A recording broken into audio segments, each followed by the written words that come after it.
یہ 12 جنوری 1972 کی بات ہے جب سکوت ڈھاکہ کے بعد شیخ مجیب الرحمان نے بنگلہ دیش کے وزیر اعظم کے عہدے کا حلف اٹھایا۔ 1970 کے عام انتخابات میں مشرقی پاکستان میں ان کی سیاسی جماعت عوامی لیگ کو واضح اکثریت حاصل ہوئی تھی۔ ان انتخابات میں اس جماعت میں قومی اسمبلی کی 162 میں سے 160 نشستوں پر اور صوبائی اسمبلی کی 300 میں سے 288 نشستوں پر کامیابی حاصل کی۔ ہونا تو یہ چاہیے تھا کہ صدر یحییٰ خان انتخابات کے فوراً بعد قومی اسمبلی کا اجلاس طلب کر کے اقتدار عوامی لیگ کے سپرد کر دیتے، مگر عوامی لیگ ملک کا آئین 6 نکات کی بنیاد پر تیار کرنا چاہتی تھی جو صریحاً ملک کے ٹوٹنے کی دستاویز تھے۔ صدر یحییٰ خان ملک کے دونوں بازوؤں کے سیاست دانوں کو مذاکرات کے ذریعے کسی متفقہ حل پر پہنچنے کے لیے آمادہ کرنا چاہتے تھے، مگر حالات دن بدن بد سے بدتر ہوتے چلے گئے۔ صدر یحییٰ خان نے 3 مارچ 1971 کو قومی اسمبلی کا اجلاس طلب کیا، مگر اس سے پہلے کہ یہ اجلاس منعقد ہوتا، 1 مارچ 1971 کو صدر یحییٰ خان نے اس اجلاس کو ملتوی کرنے کا اعلان کر دیا۔ صدر یحییٰ خان اس اعلان کا مشرقی پاکستان میں شدید رد عمل ہوا اور وہاں کی عوام یہ نعرہ لگاتے ہوئے گلیوں میں نکل آئی کہ ہم ایک آزاد بنگال چاہتے ہیں۔ شیخ مجیب الرحمان اب بھی مفاہمت کے حق میں تھے۔ انہوں نے مشرقی پاکستان میں متعین اعلیٰ فوجی حکام سے نہایت ہی عاجزانہ انداز میں اپیل کی کہ حضور اب بھی وقت ہے، مجھے اجلاس کی نئی تاریخ لے دیجیے، میں بھی صورتحال پر قابو پا لوں گا۔ اگر غیر معینہ عرصے کے لیے تاخیر ہو گئی تو وقت ہاتھ سے نکل جائے گا۔ حکام بالا سر جوڑ کر بیٹھ گئے۔ انہوں نے نئی تاریخ کے لیے جنرل یحییٰ خان سے رابطہ کرنے کی کوشش کی، مگر یہ رابطہ ممکن نہیں ہو سکا۔ مشرقی پاکستان میں لاقانونیت زور پکڑنے لگی۔ مجیب الرحمان نے عدم تشدد اور عدم تعاون کی تحریک پر عمل درآمد کے لیے ہدایتیں جاری کرنی شروع کر دیں۔ یہ گویا اصول نافرمانی کا اعلان تھا جسے بھارت کا آشیرواد بھی حاصل تھا۔ ادھر مغربی پاکستان میں 14 مارچ 1971 کو پاکستان پیپلز پارٹی کے چیئرمین ذوالفقار علی بھٹو نے کراچی میں ایک جلسہ عام سے خطاب کیا، جس میں انہوں نے مطالبہ کیا کہ ملک کے دونوں بازوؤں میں اقتدار اکثریتی پارٹیوں کو منتقل کر دیا جائے اور 6 نکات کے پس منظر میں ملک کے دونوں حصوں کی اکثریتی پارٹیوں کو سمجھوتہ کر لینا چاہیے۔ یہی وہ تقریر تھی جس پر روزنامہ آزاد کے مدیر عباس اطہر نے ادھر تم ادھر ہم کی سنسنی خیز سرخی لگائی تھی۔ بھٹو کے اس بیان کو عوامی لیگ نے ملک کو تقسیم کرنے کی سازش قرار دیا۔ اگلے روز صدر یحییٰ خان اور ذوالفقار علی بھٹو عوامی لیگ کے سربراہ شیخ مجیب الرحمان سے مذاکرات کے لیے ڈھاکہ پہنچے۔ یہ مذاکرات 24 مارچ تک جاری رہے۔ 25 مارچ کی شام کو یحییٰ خان خفیہ طور پر ڈھاکہ سے اسلام آباد واپس لوٹ آئے۔ انہیں مذاکرات کے دوران 23 مارچ 1971 کو عوامی لیگ نے یوم پاکستان کے بجائے یوم مزاحمت منایا۔ اس دن عمارتوں پر بنگلہ دیش کا پرچم لہرایا گیا اور شیخ مجیب الرحمان نے ہتھیار بند دستوں کی سلامی لی۔ اس سرہند بغاوت سے نمٹنے کے لیے جنرل یحییٰ خان نے فوجی ایکشن کا منصوبہ تیار کیا۔ اس منصوبے کو آپریشن سرچ لائٹ کا نام دیا گیا۔ اس کے نگراں میجر جنرل راؤ فرمان علی اور میجر جنرل خادم حسین راجہ تھے۔ اس آپریشن کا آغاز 26 مارچ 1971 کو رات 1 بجے ہوا۔ شیخ مجیب الرحمان گرفتار کر لیے گئے، لیکن ان کے تمام ساتھی بھارت فرار ہونے میں کامیاب ہو گئے۔ مجیب الرحمان کی گرفتاری کے بعد ان کا ایک پہلے سے ریکارڈ شدہ بیان وائرلیس کے ذریعے ملک بھر میں نشر ہوا، جس میں انہوں نے کہا کہ ہو سکتا ہے یہ میرا آخری پیغام ہو۔ آج سے بنگلہ دیش ایک آزاد ملک ہے۔ میں بنگلہ دیش کے لوگوں سے درخواست کرتا ہوں کہ آپ جہاں کہیں بھی ہوں اور جس کے ساتھ بھی ہوں، کاپس فوج کے خلاف آخری سانس تک مذمت کریں۔ آپ کی جدوجہد اس وقت تک جاری رہنی چاہیے جب تک کاپس پاکستانی فوج کا آخری سپاہی بنگلہ دیش سے بھگا نہیں دیا جاتا۔ آخری فتح ہماری ہوگی۔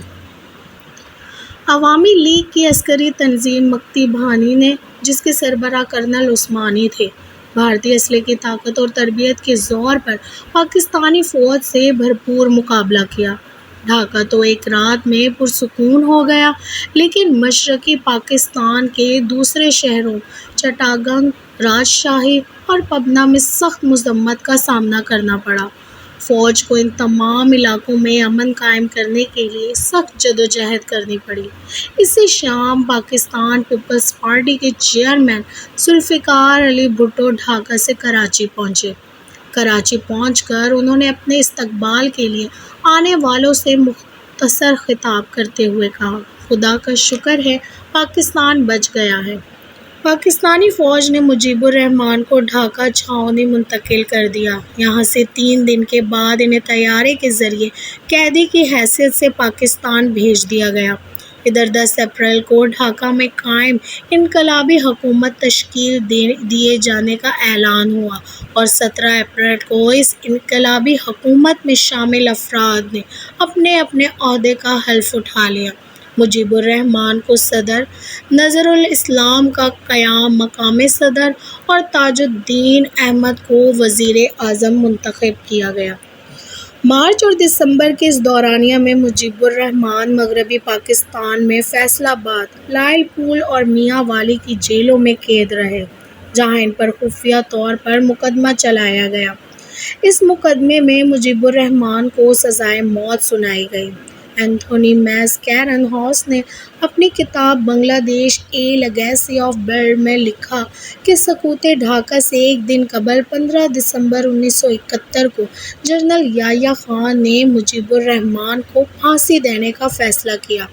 اس فیصلے پر عمل درآمد کے لیے راولپنڈی سے ایک فوجی ٹیم میاں والی روانہ ہوئی، جہاں شیخ مجیب الرحمان دنیا کے حالات سے بے خبر قید کے دن کاٹ رہے تھے۔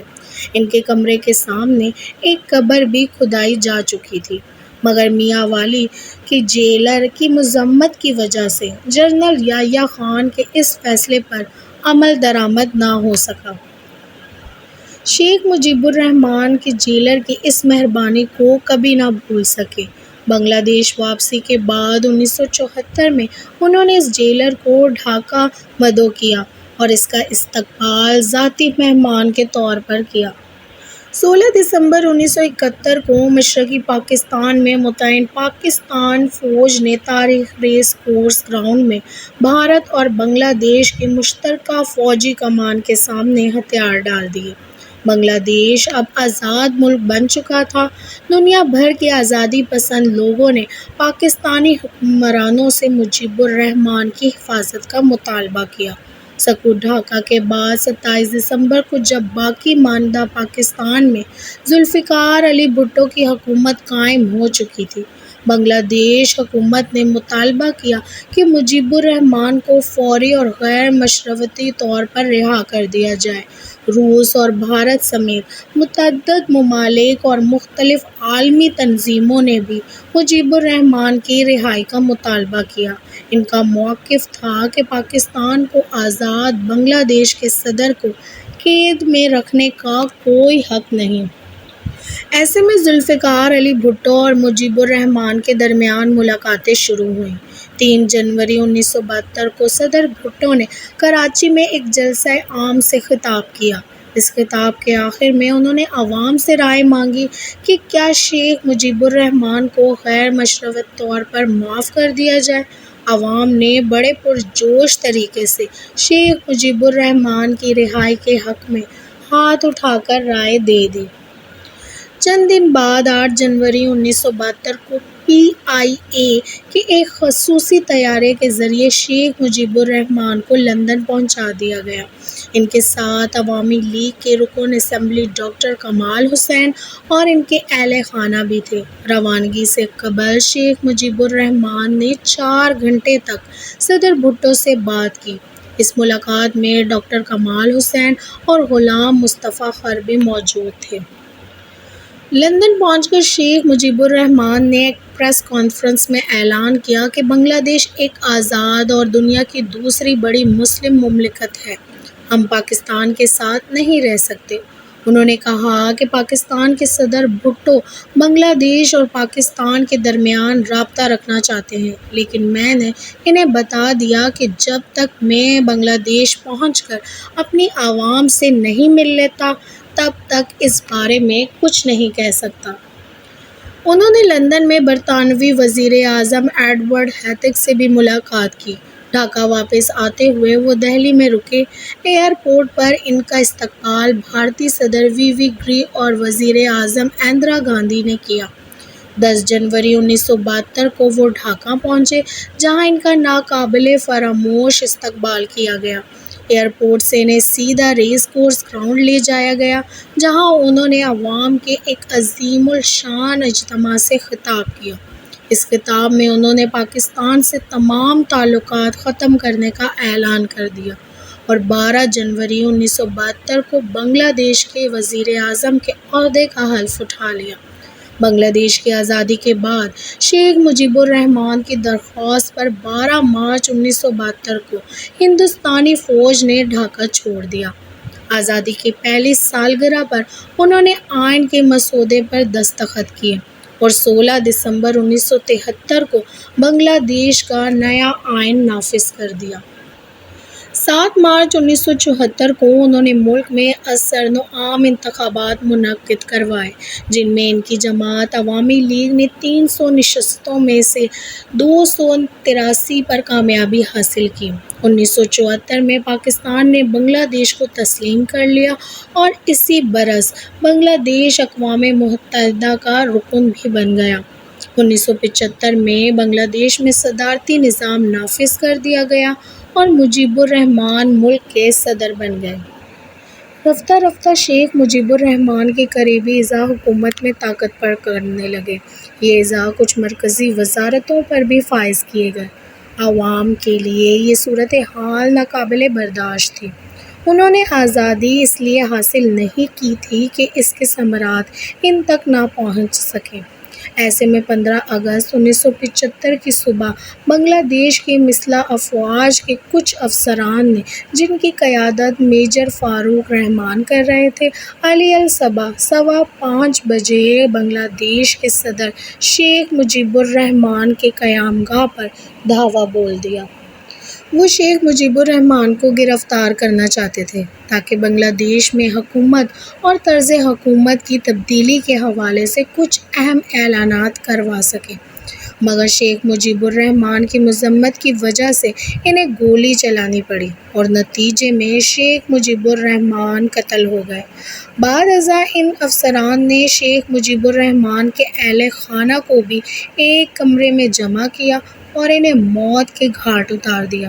شیخ مجیب الرحمان کی صرف ایک بیٹی حسینہ واجد زندہ بچی، جو اس خونی انقلاب کے وقت بنگلہ دیش میں موجود ہی نہیں تھی۔